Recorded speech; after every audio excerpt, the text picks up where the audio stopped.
चाहिँ सासूबारी माला गाँस्नुतिर लागेका छौँ लक्ष्मी पूजाको लागि।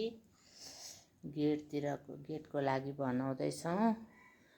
यसपालि चाहिँ फुलको अलि सर्टेज छ, तैपनि हामीलाई चाहिँ गेटको र मन्दिरको लागि किन्नु पर्दैन, भाइको लागि पनि किन्नु पर्दैन। हामी सासूबारी चाहिँ छन्, मम्मी उता उन्दै हुनुहुन्छ, त्यहाँ माला उन्दै हुनुहुन्छ मम्मी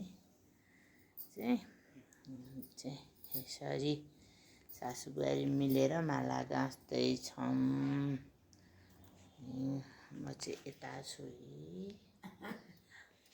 यसरी उन्दैछु। शिव पनि छ हातमा, मम्मी उता हुनुहुन्छ। ल सबैजनालाई ह्याप्पी दीपावली। माला गाँस्दैछौँ। ल सबैजना माला गाँस्नु होला। गेटमा र मन्दिरतिर भए पनि किनेरै भए नि लाउनु होला।